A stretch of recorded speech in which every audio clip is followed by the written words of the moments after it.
Okay, we are having a technical difficulty here. Hold on. Okay, I can hear you now. Okay, oh, what is up, everybody? It's Dr. Vibe here, host and producer of the award-winning Dr. Vibe show. As always, I like to say you're blessed, highly favored, a magnet for miracles, and a solution for someone's problem. Also know that I'm a certified empowerment coach and president and CEO of Express Your Vibe Coaching and Communications. And we just keep on rolling out new friends, and this is a new global friend. Global friend tonight.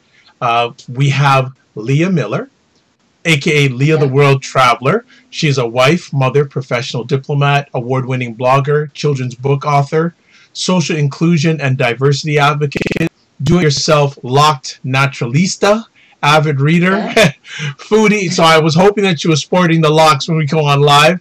A foodie, movie buff, sports and exercise enthusiast, passionate about the arts, news junkie, and a world traveler. And yeah, she has kids too, believe it or not. And I don't know if she sleeps. We're going to find that out though. But we're very blessed and highly favored to have Lisa on tonight from La Paz, Bolivia. And all the way. And she's going to be sharing with us a great article she wrote on the Griot called Black Voters Showed Up and Showed Out. Now we want more. So welcome for the first time and hopefully not the last time from La Paz, Bolivia. Lia Miller, how are you? Yeah. Good, great. So happy to be here. Thank you for this opportunity. I'm really excited to be on the Dr. Vibe show, one of the many new friends, and to bring a global element to the mix. So thank you for having me, and I do hope this is the first of many. Yes, well, I'm speaking it. It's going to be epic. It's going to be better than both of us thought it's going to be.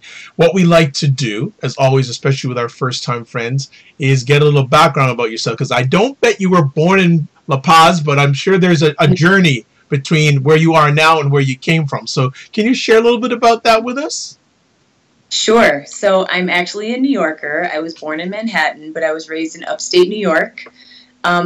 It's a long story how I got to be overseas, but I'll give you the condensed version. I've always had a traveling bug, and I've always had an interest in all things international, traveling, and things sort of beyond my immediate environment. And thankfully, I come from a family that also has the traveling bug, so it just sort of, I guess it's genetic in my case.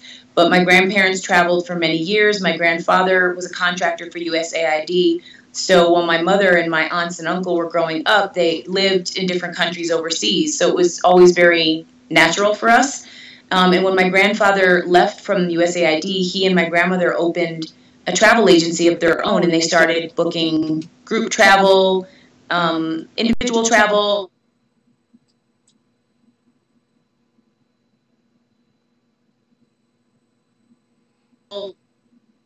travel agency every day after school, and sort of helping, with their clients and talking to them about their trips and asking a ton of questions. And, I've always been an inquisitive person. So even as a young girl, I always wanted to know more about the world and what else was out there.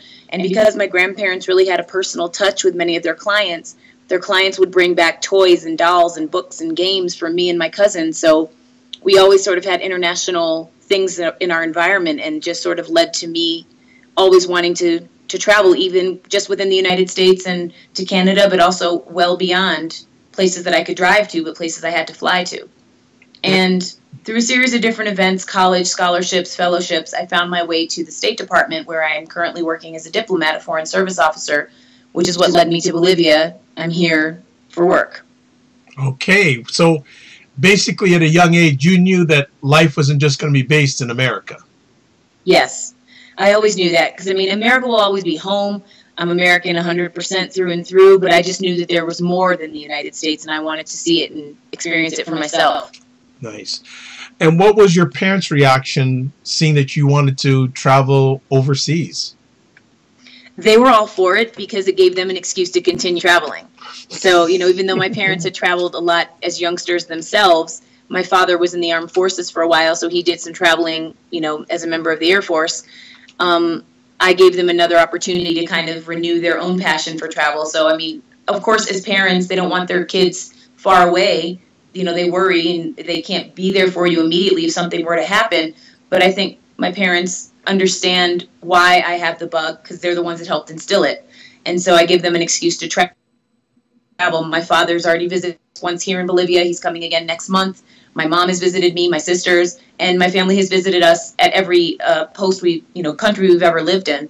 So it's really nice because I kind of give them an opportunity to break the norm, break the routine, and get out there and see things and do things differently. Wonderful. A conversation piece just rolled in my head. You are happily married. Was it easy getting married with the thought of wanting to be overseas? That is a great question. Thank you. I wanted to make sure I worded it correctly. You did. And it's an area where I'm always talking to my mentees about, because many of them are young women, young men at the beginnings of their careers. And of course, the life side is just as important as the career side, because you can't separate it from the other. And I was fortunate because my husband is in a profession that is very portable, and he's born and raised Brooklynite, diehard, world of BK. That's my husband. But I think we kind of like primed the pump, because when we were first dating, I was also still living overseas, so I was constantly going back and forth. And he came to visit me when I lived in Spain, when I lived in Chile, and he got a little taste of life overseas. And I think for him, that was all he needed to see and experience, and he was open to the possibility of making a life elsewhere, not just in Planet Brooklyn. So, he kind of adopted the lifestyle really early on, and he's just as much a traveler as I am. And I'm really grateful, because I don't think our marriage would be a happy one, or that we could even have been together if I was with someone who wants to travel. Yeah, I think that with your background you shared with us, if the other half doesn't want to travel, it ain't gonna work. Absolutely ain't gonna work. So with this traveling in your life, how do you miss home? How much do you miss home? Because you travel so much. Is home a big thing in your life now? Or are you happy where you're at? It's a good question too. I think it just depends on what's going on in my life and what's going on back at home. I do miss home because, like I said, I'm from New York. I'm from the United States. That's home for me. But I've discovered, because I do travel so much, that home is wherever I am. It's wherever my family is. We make Bolivia home. In this case, before Bolivia, we were living in Tunisia. We were there during Arab Spring, and we made Tunisia our home. Wow. In my heart, whenever I come home, it's when I go to my parents. So wherever my parents are, that's my home. But that's me sort of hearkening back to being a child. But now that I'm a mother of my own children and married, home is wherever we are. But I think being overseas makes me love and appreciate the United States more, because I'm not there all the time, and I don't take for granted certain things that when you're there all the time, you kind of lose sight of. But it also allows me to be more critical of the United States, because it gives me a little more of a third-party perspective, so to speak, because I'm hearing what people outside the United States have to say about the things that are happening in the United States.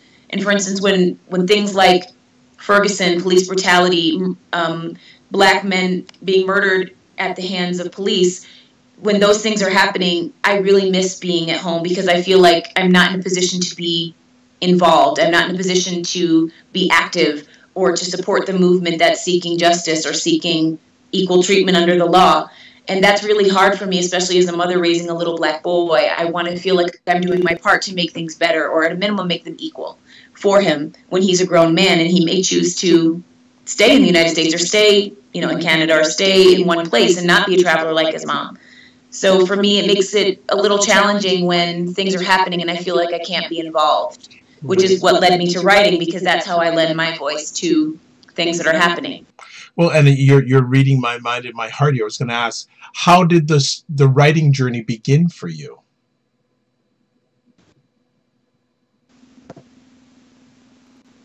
How did your writing journey begin?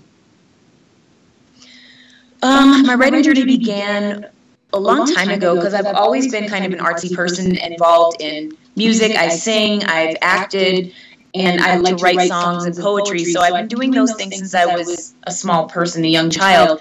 But in terms of like writing for, articles for the Huffington Post or the Griot or other, online publications, that really just happened in the last year or so. I think I finally just got tired of the status quo in the United States, and I felt like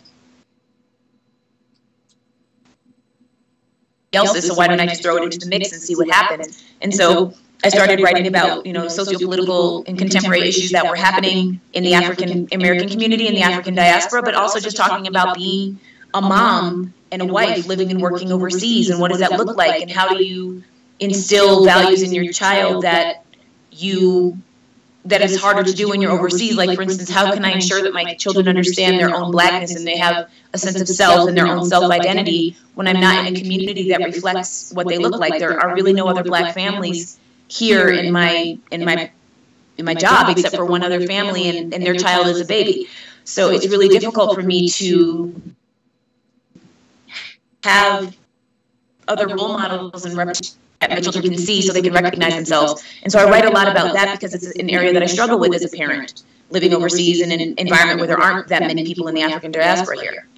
But that's sort of what led me to writing. It's my way of in touch with my own creativity and my own, giving me a different outlet and a way to use my voice that's different from my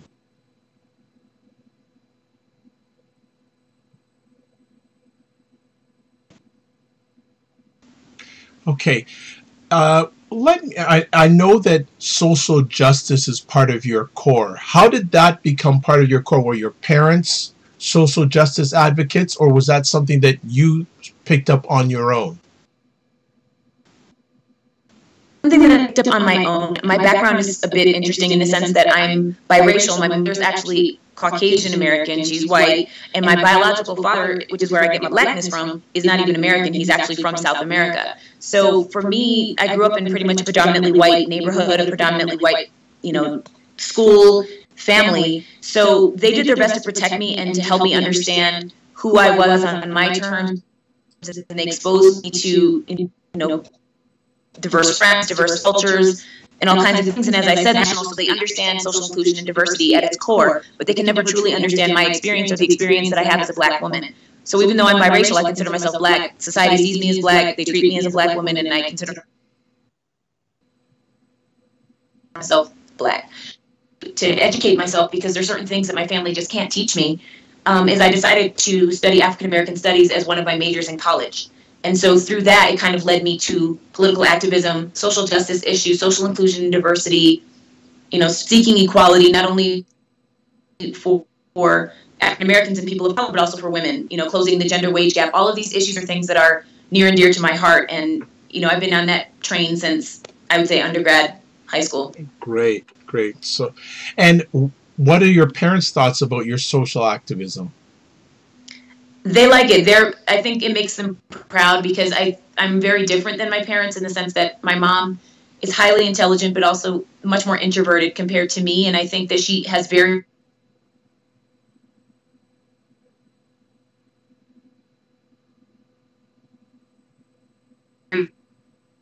the fact that I'm not afraid to be vocal and I'm not afraid to put myself out there and face potential scrutiny for my opinions. Because at least I'm trying to do something. I'm trying to move the needle. I'm not just another person who has conversations with their friends and does very little else, or really doesn't get involved in a way that can bring about the types of changes that we're seeking. So I feel like my parents are proud of what I'm doing, and I think they feel like I'm setting a good example for my own children, and I feel supported by them. So I think that's really all I could ask for. No problem. Well, let's get into the article. Sure. I don't know which avenue I want to go first. Okay. Why did you write it? The Griot piece. Yes.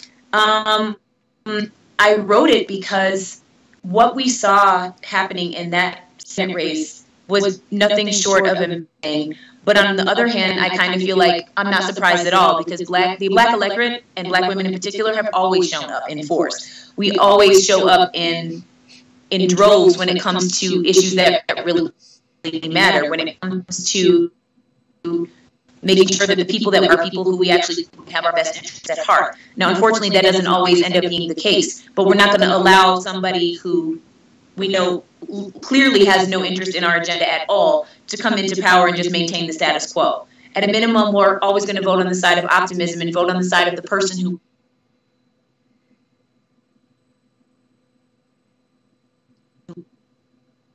in my opinion, I felt like this was a big deal. The Senate race was being touted in a way that many other races were not, especially given some of the allegations against the Republican candidate and the fact that the president came out in favor of that candidate, raised the elevation and profile of this particular Senate race to a much higher level than many others. And so the fact that the black voters came in with a resounding response made me feel like I needed to give voice to what I was seeing from being outside in Bolivia and what I think it means for the future of politics in our country. Okay, so let me ask, I don't know whether to ask this now or at the end of our conversation, so I'm just going to throw it out now. From where you sit, what are people in Bolivia saying about the United States at this time? That's an interesting question. It's one I often talk about. I think that they're still shocked. I think they're extremely, even though it's now been a year of the current administration, I think they still are surprised and they don't understand how this could happen. When we were going through the elections process back in the end of 2016, there were a lot of like mock elections going on at local universities and high schools and other institutions, political institutions, and they were having, you know, straw votes where people were voting for either an overwhelming won in election after election after election. And I think they felt like that sort of was the general consensus of voters in the United States. So when she lost the race and Trump won, it was really shocking for the Bolivians because they felt like they didn't understand the United States anymore. And I think they felt confused because here's a person who is very different than Obama or even Bush for that matter. And I think they felt like, you know, all the things that he was saying on the campaign trail about building the wall and different immigration reforms that he wanted to put into place just caused some concern amongst the Bolivian people because they're used to 8 years of the Obama administration. So it's just a very drastic change from that experience. I have a part 2 of that, but I'm going to save that till the end. Sure. But thanks for the setup there. So what you do in this great article is you go through different areas where Black America, the challenge and the solution. Mm-hmm. So what are the concerns right now when it comes to Black America and when it comes to housing? So many. The main concerns that I could see based on the research that I did for the article is just the fact that lending practices and availability of mortgages that are affordable for the Black investors, home buyers, is still very lopsided. I mean, according to the research that I did, looking at statistics from HUD and other, mortgage lending leaders, it seems overwhelmingly that it's still very difficult for African Americans to actually qualify and receive loans in the same way that Caucasian and white American counterparts are able to get them. If we get them, sometimes the interest rates or some of the other hidden costs are much higher than they would be for a white family with literally the same profile. You could submit 2 applications, one of a Black family, one of a white family, with really the same amount of income, the same renter history, the same assets. And if you did it in person, 9 times out of 10, the 2 packages that are going to come out on the other side of the negotiation are very different. The only factor that would be different is the race of the applicant. And so I think for Black Americans who want to be home buyers, and I'm not talking about, upper class African Americans, I'm talking about blue collar, middle class people who want to live the American dream, which includes the house with the white picket fence. Lending practices need to change. African Americans are not getting mortgages, and if they do, they're getting mortgages that they cannot afford. So in a situation when the housing bubble bursts, they're losing their homes and they're being evicted because they can't afford the changes in the cost of.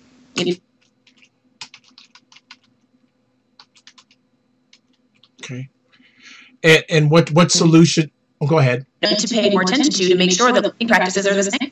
I'm sorry, I was just saying that lawmakers need to pay attention and work with the lending communities and banking institutions to make sure that the requirements are equal for all applicants and that there are measures and programs in place that can ensure that middle-income families can afford the housing that they're trying to buy and not have crazy things happen to them when interest rates change or the housing bubble bursts again. No problem. It's interesting because I was listening to a report in NPR. I was listening to a report today on NPR, and it was a report out of Philadelphia, and it basically was showing how the housing districts were sort of cordoned off, or how housing was 20, 30 years in Philadelphia, and it hasn't changed in 20, 30 years in Philadelphia. I just thought that was just amazing. Like, the same areas have the same kind of people living for generation after generation. And this reporter was saying that one of the reasons why is because of some of the reasons you just shared with us. Exactly. And I think you can see that all over the place, except I see two phenomena happening. One is one that you just described, where you'll see generations sort of living and working and growing in the same place, never moving, never leaving. These communities that haven't changed, the demographics are the same as they were 30 years ago. And on the other side, you'll see places that were historically Latino or historically African American that are now being gentrified to the point where the traditional residents of those neighborhoods can no longer afford to remain there, and they're getting pushed out. And so these, I'm thinking about Harlem. I'm thinking about out to Brooklyn. It's becoming more and more white and much less of the traditional populations that live there, because those traditional populations can no longer afford to live there. Yeah. It's happening here in Toronto too. Gentrification is just like Toronto is has one of the highest amount of condominiums and new housing development, and downtown Toronto, certain areas you go, like 20 years ago I would go, now it's like condos, and I go, where did the people go? Where can they go? Exactly. That's the question that I'm always asking. I'm like, all right, so we see gentrification is happening. It's a global phenomena, but where are the people going? Once they're pushed out of their home neighborhood, where are they ending up? They're obviously not disappearing. They still exist. Where are they going? And that's the part that I, being overseas, I don't have as much visibility on, and I don't really have a sense of that. I hear, at least in the case of New York City, in the case of Harlem specifically, I'm hearing that people are getting pushed to the outskirts of the Bronx and Queens, but I don't really know for sure. And I mean, in Toronto, where are they going? Yeah, it's really, well, I'll fill in that at the end in regards to what some of the unfortunate circumstances. We'll get through these different areas and see the cost. One of the biggest areas, healthcare, and I know you have a lot to share about this, so I'm going to let you roll on this one. Sure, I do. There's so much to unpack when you think about healthcare, but I would say the bottom line, and the point that I was trying to make by including that as one of the subcategories, is just the fact that the biggest issue we face as African Americans is access to affordable healthcare. Many people, most lower income African American families are uninsured, and many of care providers that could even give base hire some level of insurance. So, the mortality rates, infant mortality, preventable disease, preventable deaths are things that I think could easily be addressed if there's either modifications to people's ability to access affordable health care, or if the insurance industry changed, or if, the federal programs such as Medicare and Medicaid were kind of tweaked a bit to provide standard basic levels of care. Now everyone says, oh, you can go to a free clinic, or you can go to an emergency room, and that's true. They're by law not allowed to turn people away from care, but it's not going to be the type of care that will be able to deal with diabetes, or the type of care that will be able to deal with someone who suffers from sickle cell anemia. These are things that are set up for people if you were injured. You go to someone to take care of you. But if you have a lung disease, or something you were born with, or a genetic predisposition for something, and you don't have insurance, you're basically, I don't want to say screwed, but I can't think of a better term. You really are. And so to me, the bottom line is we need to find some sort of way to either enforce healthcare reform, which is something that our leaders, our democratically elected leaders, need to look at create a healthcare system that really covers everyone. Was making some strides in the area, but that initiative, as we know, is being rolled back. Yeah. And from what I can see from my position over here, I don't see an alternative proposal. Well, then to show what, so it's basically status quo. It's business as usual. So people are without health care. Are you definitely concerned about this latest budget that, or the tax reform that has been passed, but it seems there's a growing consensus saying that the Republicans, in order to pay for these tax cuts, are now looking to reduce things like Medicare health care.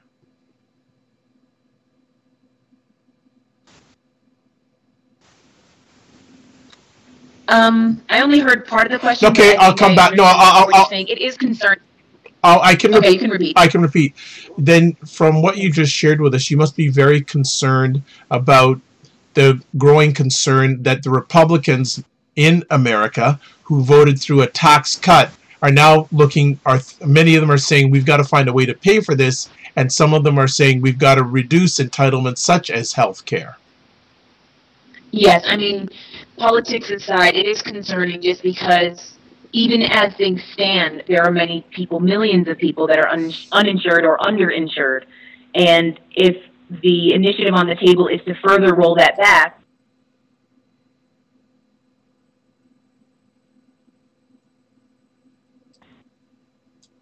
health care, they're going to suddenly slide into the category of people who are underinsured or uninsured. So I think it's only going to exacerbate the problem that we already have. I'm not saying that reform isn't a good idea. It is a good idea if it means that more people are covered and more people can get access to health care. If the reforms seem to be moving in that direction, then I would be all for it. But from what it sounds like they're proposing, it's going to continue with making even less people have access to health care and the people who need it the most. So, you know, I'm optimistic. We'll see how it goes. You know, I hope that some of those issues will be considered when they make the final decision, but it is concerning. Great. Well, I just want to shout out Dr. Tachi, one of our great supporters, a lady who hosts a great show every week called Mediascope, the best online show that I would go to when it comes to media, tech, and pop culture. And she says gentrification is so real. She's right. She ain't never lied. Gentrification is super real. Like, I don't even recognize some of the neighborhoods when I come back to the States, places where even a decade ago, it was nothing but, you know, Black and Latino faces, Asian faces, people of color, or at a minimum, a very diverse mixed neighborhood. Now I go to certain neighborhoods and it's predominantly white. And I don't have a problem with that, but it just makes me go back to the thing we were discussing earlier as, well, where are those other faces going? Where are those people now living? You know, some of the most interesting things about living in a major city is the diversity. So if we push people out, it isn't diverse anymore, and where are they going? I just can't wrap my mind around that. Just out of curiosity, what is healthcare like where you live?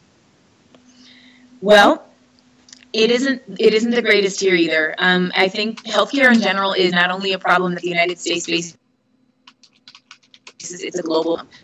Here they do have a system that, you know, if you're in need of basic health care, you can go to any clinic. But the problem here is that many of these facilities are under-resourced and understaffed. So, you know, the doctors are, you know, working to the brink, nurses are working to the brink, and they just don't have the resources they need to provide adequate care to the demand, to meet the demand that's there. They have very high-tech hospitals. They also have very low-tech ones. So it's very stratified based on someone's economic means. So if you have the money, it's like you pay to play. If you have the money, you can afford to go to the best clinic that has the, you know, the highly trained doctors and has all the special equipment that can provide what you need. But if you're among the poorest of the poor, it's similar to what I just described in the United States. You really don't have access to the type of health care that you would need to overcome. So you see, you know, people in the lowest socioeconomic classes here dying of diseases, or, you know, dying at very early ages because they have a very hard life coupled with the altitude, at least in the Andean region, and they don't have the access to the healthcare that they need. So it's just, it is upsetting, and that's why I say there has to be some larger systemic infrastructural solution that ensures a basic minimum standard of healthcare for those that are underinsured or non-insured at all. And it's the same thing here as it is in the United States. And unfortunately, it seems to be the most vulnerable and the most marginalized populations that suffer the most. Well, it's interesting. A quote that I always hear is, you can judge how well a country is doing by how it treats its poor. Exactly. All right. Exactly. And unfortunately, I've traveled enough in this world to know that it's not exclusive to Bolivia. It's not exclusive to the United States. It's something that I see pretty much globally. And I really don't have the answers as to how to change it. I only know what I think would be the right solution, but it's clearly more complicated than that because no one seems to have found a solution that really works. I look to Western Europe sort of as a model of potential what could work, where they have universal health care. So no matter your socioeconomic status, no matter your economic means, you have access to health care for genetic disorders, for things like disease, for cancer. Even if you have no money, you could be homeless and you could still go and get health care and be given the same level of treatment as someone who has all the economic means in the world. To me, I think that's the ideal, and that's what I hope that Bolivia, the United States, and other countries can get to sooner rather than later. Okay. You also have concerns about wage gap employment, and before you make these comments, it's interesting. The most recent employment report showed that unemployment in Black America is at the lowest level in a number of years, and the president of that country certainly jumped on and said, well, look how great things are for Black America, but you tend to differ. Yeah, I do feel like things are better now than they have been compared to years in the past when clearly discriminatory employment practices happening. I think now more and more Americans, more Black Americans are educated. They have access to college. They have opportunity. You know, the internet has been a great playing field. I know that, you know, in private sector, in really all sectors of the employment working world, there still remains gender gaps based, employment wage gaps based on gender and race. So even though people are doing better now than they were before, it doesn't mean that we're still doing what we couldn't do better. So maybe now we're making 62 cents per, dollar for every dollar that a white male makes, whereas before it was 50 cents. So yay, good for us. We're making 12 more cents, but we still have to make 40 more cents to catch up. So, I'm not happy with the little crumbs of progress. I want my same slice of the pie, just like everybody else. So my feeling is there's a lot more work to be done. I feel like this whole Me Too movement and the movement of everyone talking about gender equality, not only in Hollywood, but in every sector, private sector, the healthcare sector, higher education, academic institutions, even in the government, military.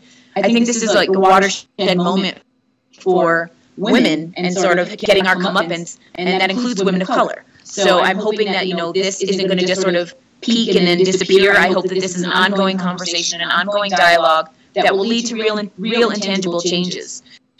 And that employment practices will have to become more transparent, maybe even,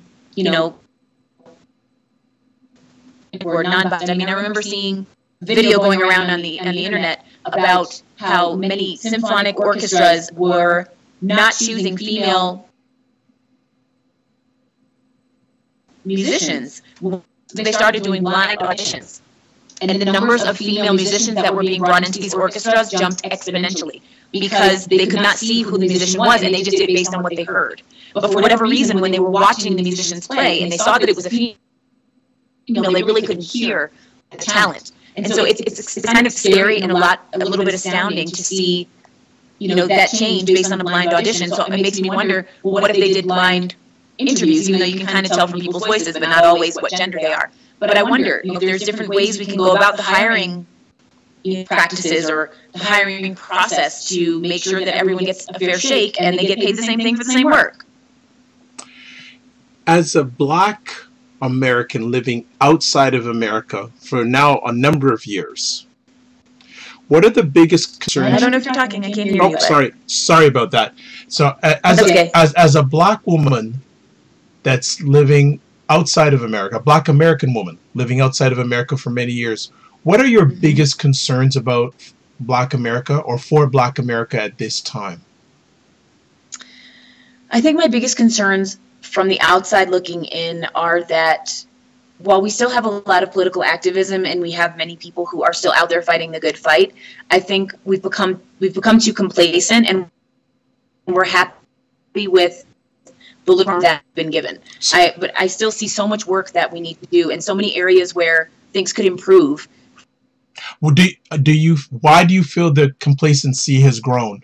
Needed to really push the needle or change things. Exactly. So I think like complacency, apathy are at a kind of all-time high. And if we can't mobilize in greater numbers to really, make our politicians and our leaders really hear us and actually do something about it, nothing is going to change. And it seems right now that things are actually going downhill in many ways. And so I've kind of worried a little bit that we're not doing the things that we need to do to bring about the changes that we say we want. Marching and protesting is all good, but that's all we've ever done, and it really doesn't, I don't see that it's ever makes a difference. We've got to find different ways of being active, different ways of making our voices heard, and different ways of finding leverage on those in power to actually make the decisions and pass the legislation and laws required to bring about the changes that we want in the sectors that I talk about in the article and more. And I think that's the thing that is concerning me most, because we certainly have the talent, we have the passion, we have the drive, we have the education, we've got the ability, we've got the numbers, but they're not, I just don't see it. Like being a Facebook advocate, you ain't doing nothing. I see a lot of people commenting, posting videos, sharing memes, making jokes, and that's all well and good, but I see that as entertainment. I don't see that as activism. So my concern is that we just aren't doing the things we need to do to bring about the changes we say we want as a community. Do you think it's apathy, or do you think we've given, a number of Black people given up, or are they not equipped to know how to take the fight to a new level?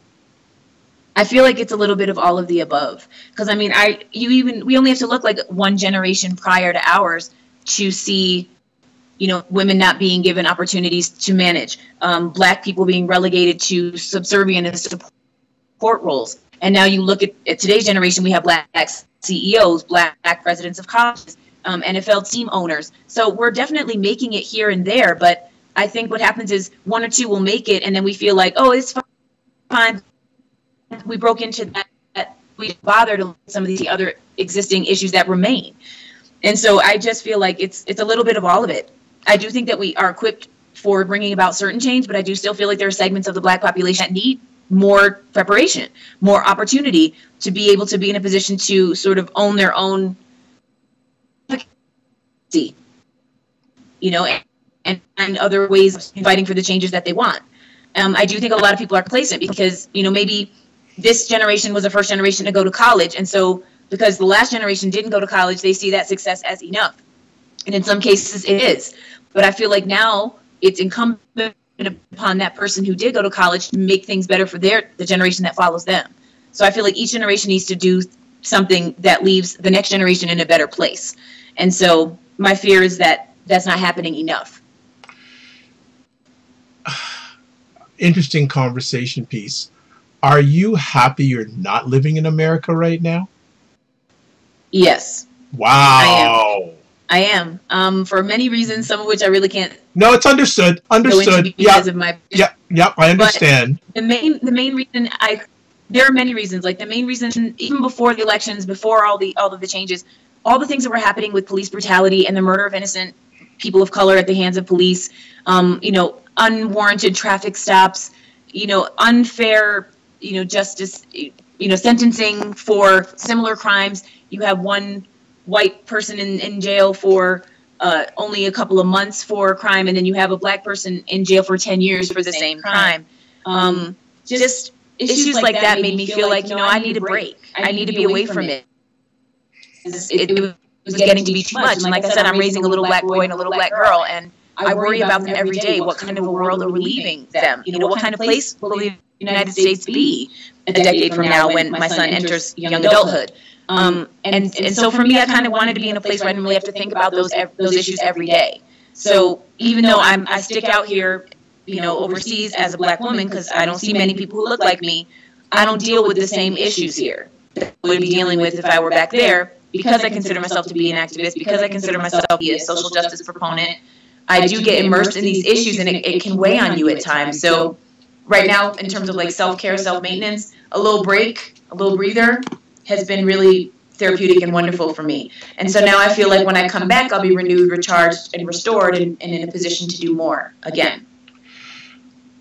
The title of your article is Black Voters Showed Up and Showed Out. Now we want more. I want to ask you, from where you sit, do you see the desire of Black America?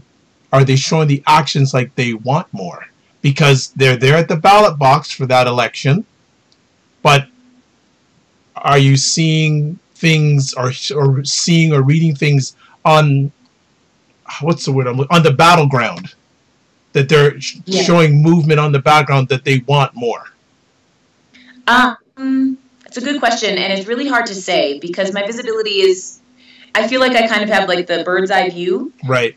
It definitely showed up at the ballot box. Whether that translates to after action to kind of, now we brought you to power, so now we're going to have to hold you accountable, I guess that remains to be seen.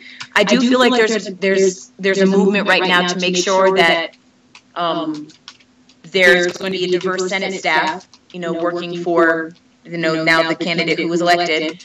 And I do think there's a general push to make sure that all Senate staffs reflect their constituencies. So that means more people of color, more females. So I'm hoping that continues. But again, I think it's segmented. I don't think there's like the whole Black community has come together and said, well, we want this, so we're going to make that happen. That's not happening. And I don't know that will ever happen again, because I think the way in which we organized in the civil rights era is not necessarily what will work today. I think the solidarity coming together, using Black churches, using Black organizations, these SNCC organizations as a way to mobilize and bring different sectors of the Black community together still could work in this day and age. But, we're 50 years into the future. And so I feel like traditional methods will work, but we need to also work with the methods that we have at our hands today. So that's naming and shaming, that's using social media, that's, educating people, raising awareness, all of those things. And I feel like we need to use every tool in our arsenal to really bring about the changes that we want to see. Excellent, good stuff. I'd like to thank everyone who's watching this live. We have a number of people watching live, and only one person is making comments. That's Dr. Tachi. But Dr. Tachi said it's very interesting. Social justice can wear on your spirit. Yes. Exactly, which is why I was saying being here has been a chance for me to renew my spirit so that I can get back in the fight at 100%. And she's right. It is wearing, because you're desperately fighting for change that you feel you deserve, and you do, but you don't necessarily have the advocacy or the wherewithal to actually bring about the changes that you want to see. At a minimum, the best thing you can do is work for those changes, but it doesn't guarantee that it's going to happen. And that's the part where the resilience and the persistence really counts. As a Black woman living outside of America, do you feel the immediate future of Black America is in the hands of Black women? That's a good question too. I do feel like Black women are on the rise. I mean, Black women have always, that's never been a secret. I just think Black women have never been given the opportunity to fully demonstrate what we can do. Everybody in the Black community already knows the power of a Black woman, and now the knowledge of what a Black woman can do and who she is becoming known to everyone. And I feel like that's not going to change. That ball is just going to keep on rolling, and it's going to snowball and get bigger and bigger and bigger, and I am all for it. I'm here for that. I definitely do feel like it's not necessarily not in the hands of Black men, but I just think right now it's Black women's moment. And so I think that we need to ride that as far as it'll take us. And if it lifts up the whole African American community, then great. Fantastic. Fantastic. Then if you feel that way, what sort of suggestions or what things would you like to see Black women in America do to take it to that next level, to rise the community? I would love to see more Black women getting into political work, becoming elected leaders and taking on those positions themselves instead of voting people into power who may or may not ultimately do the things that we want or need them to do. We know what we need and we know what we can do, and I think we need to run for office ourselves and represent our own communities, because we have the best understanding, an intimate connection with our community. We know what we need, we know when we need it, we know how we need it, and then we'll be in a position to actually do it. I would be remiss if I didn't ask this, since it happened on Sunday night. What were your thoughts about Oprah's speech? And do you think she should run? I loved her speech, of course. Her speech was amazing. I loved everything she had to say. Auntie Oprah is, she, there's nothing that she is. I can't say that I would be mad at it because, I mean, we see now that our current president is someone who hasn't been a political person in the past, so that's not necessarily something that precludes one from running for office. Even Ronald Reagan was an actor for over 30 years before he went into politics. So I think if she had the right team of people around her and the right preparation, if it was her desire to run for president, I don't see why, you know, that would be, the fact that she has no formal political background should preclude her from that opportunity. I do feel like personally, as someone who's worked for the government, it would be useful to have someone in power who has had previous governmental experience on any level. Doesn't have to be federal, could be state or local. But I feel like there are certain things that if you have the right team of people around you, you can overcome that lack of experience. How much faith do you have in the political system of America to advance Black America? Frankly, I mean, given what we've seen happening in the last few years, my faith is at a low point, because, you know, I think we saw a lot of strides, a lot of things happening around the civil rights movement, equal employment, equal opportunities for women coming into universities and being able to play in sports teams. With Title IX, you see more and more sports being added to the Olympics that allow women and people of color access to those things. But in ways that matter, I really don't feel like a lot of progress really since the civil rights era.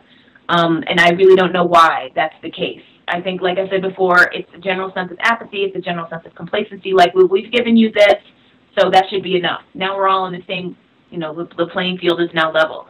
That's just not the case. And I do feel like, I don't know if this government, any more than any other prior government, is in a better or worse position to bring about those changes.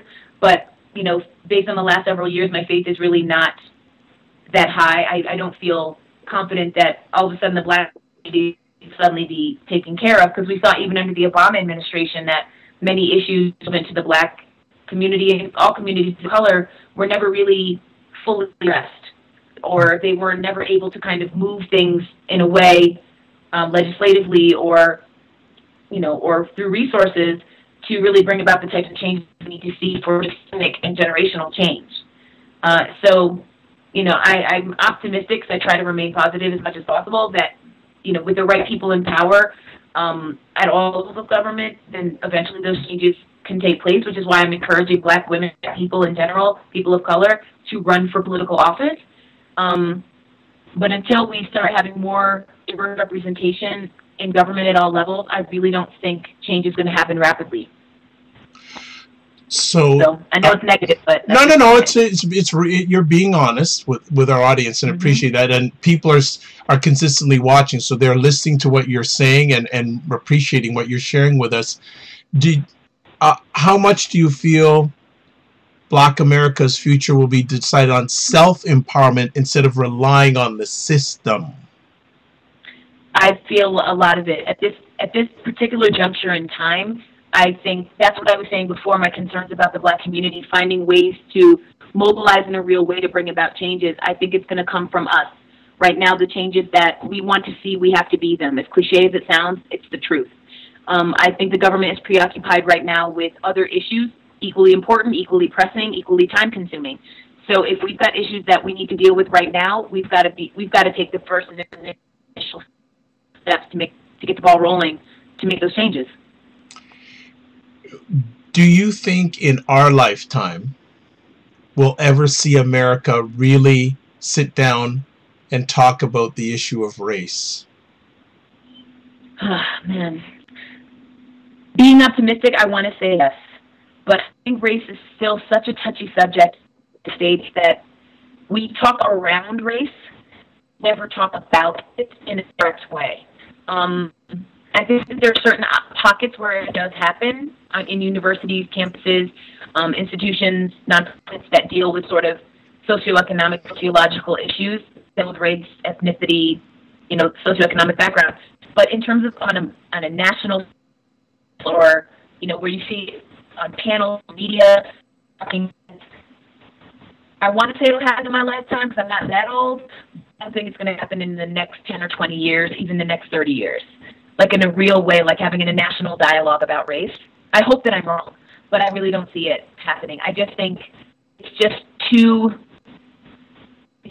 button of an issue. It's too touchy. It's too intrinsic and rooted in who we are as a people that I think we're going to continue to talk around it in other ways and just couch everything as socioeconomic or class-based. And we are, but people don't want to add in the race of it. They just want to talk about maybe it's a poverty thing based on your socioeconomic status. So I don't see that happening next. Okay. I'm holding it back and forth. I move on to the place, but I'm not optimistic. I hear you. Well, as we wind down our epic conversation here, I want to ask you, from where you are, to give a message to white America. Actually, you know what? I want to break it down more than that. Okay, I'm going to break it down. So I want to give, and I ended this conversation, this type of conversation a few weeks ago with a black woman. I'm going to repeat it with yourself because she's living inside of America. You're living outside of America. So I'll be interested to hear the response. So what is your message for white American men? I would just say become more self-aware and understand that the life that you get to lead truly is a privilege. You not see it as because just what you experience in life is not the same experience that any other demographic in the United States experiences. And I just want you to start to recognize your privilege and recognize that certain things that you've taken for granted, you no longer take for granted anymore. There is no area of life that is your domain, that you have ownership of, and you need to start getting used to the idea that other people are going to come into that space, other people are going to start running those spaces, and they're going to be working alongside you and ahead of you. And those people who are entering those spaces may not necessarily look like you, and you got to get comfortable with that. You got to get okay with that. So it doesn't mean that you're going to necessarily get pushed out. It just means you need to make some room because we're coming. The next group I want you to share a message with is white American women. And we didn't, and I wanted to get into a more conversation now, but we'll save that for another conversation. But what is your message for them? I feel like white women need to step back and do some introspection and some self-reflection, because I have to say the Alabama Senate race, the last election, the last presidential election, I was astounded and shocked and surprised by the voting statistics for the white female demographic. And frankly, really, I'm still not over it. Like, I don't understand what's going on. I want you guys to, have a come to Jesus moment, figure out what is going on as well, because as a black female, race part of it aside, we need to have solidarity and sisterhood, and they are supporting candidates and individuals, leaders that don't have necessarily the best interests of women and people of color in particular in mind. So I feel like you are hindering your own progress by not throwing your support behind certain leaders and not, supporting certain policies, or even rolling the clock back on certain things. Like, a lot of women are coming out against Planned Parenthood and things like that, which I just do not understand. And so I feel like white women, please check yourselves, figure out where you stand and what's going on and why you are doing things and voting against your own self-interest. Okay. What's your message for black American men? Oh, and before you answer that, Dr. Tachi says, yes, white women need some serious reflection. Thank you, Dr. Tachi, because it is true.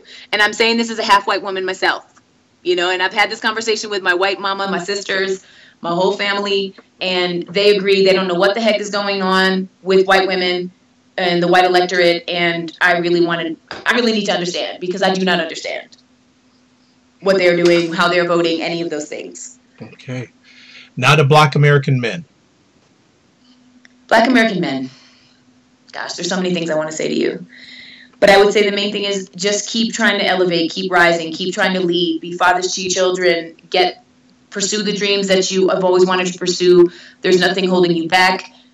America needs to start seeing you in other stages, in other places of the workforce, not just as musicians, athletes, leaders in those senses, because we're going to always lead in athletics, but we want to see more of you as teachers. We want to see you as doctors. We want to see you as policemen. You know, we need to police ourselves. If we want to start changing the mentalities in police departments, maybe we should start there.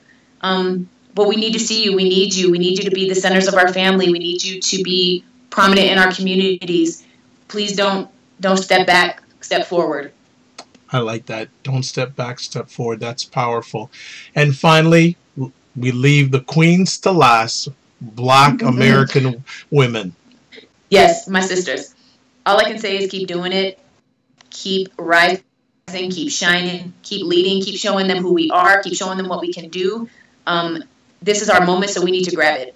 Take advantage of every opportunity and just let them know that it's our time and we are a force to be reckoned with, not just when it comes to going to the polls to cast our ballots, but at any time. All right. And about any issue. Well, there it is. She just dropped the mic on us. Fantastic.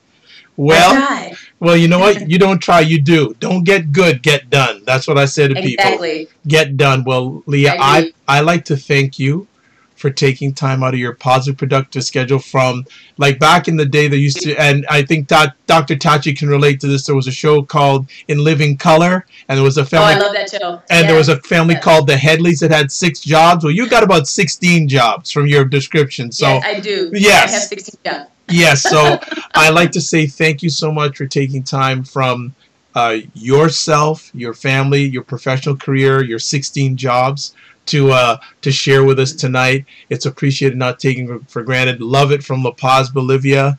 Thank you so much. If people want to get in touch with you, how can they do that? Several ways. You can find me on Facebook under Lia World Traveler. You can go to my blog. It's also liaworldtraveler.com. I'm on Instagram as Lia World Traveler, and I'm on Twitter as Lia World Travels. So Lia World Travels. That's the only different handle that I have, but it all leads to me. And all of those platforms have emails. I would love to be in touch with any of you who want to continue the dialogue or have questions for me or anything. So I appreciate everyone listening, tuning in. Dr. Tachi, thank you for chiming in. Appreciate your commentary. And I really hope to talk some more about any other subject at any other time. Well, yes, well, we appreciated that. And as I told Lia as we were leading up to our epic conversation tonight, the mic is open. I think this is the first time she's been on a conversation like this, and I think she rocked, and she rocked the house. So I am expecting her to be back, because and would like to have her back as much as possible. And Dr. Tachi says thank you very much for your kind words. If you want to get in touch, and if you want her contact information, please, it'll be listed on the replay, the replay of this epic conversation. I am Dr. Vibe. I am host and producer of the award-winning Dr. Vibe show.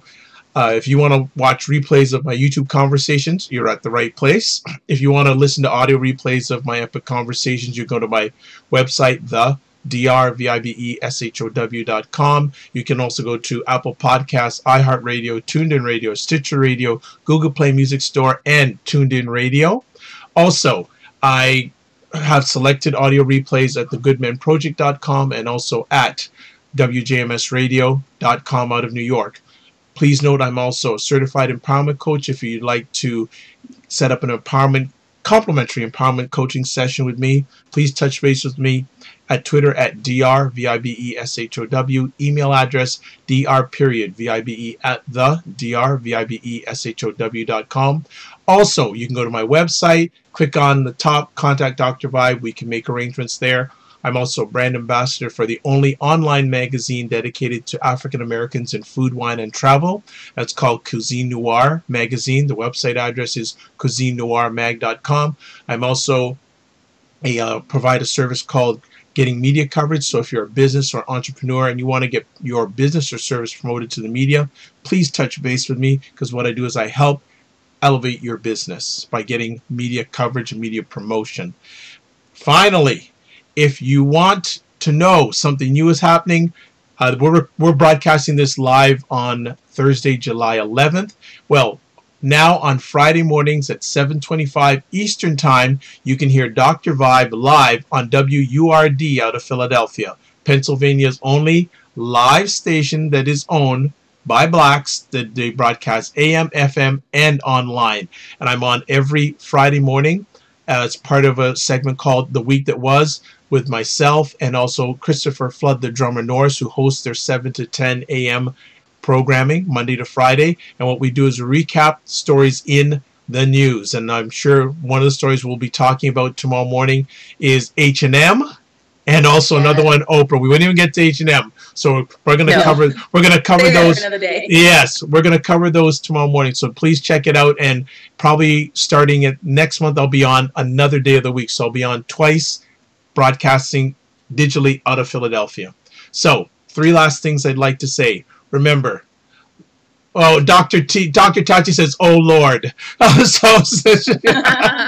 So I always like to say, first of all, live your life as a dream. If you can dream it, you can make it. Also, sometimes you have to get smaller to get stronger. And finally, God bless. Peace be well. Keep the faith. Thank you so much, Dr. Tachi, and everyone for watching live. Thanks everyone else for watching on the replay. And as we say in Jamaica, walk good. Good night.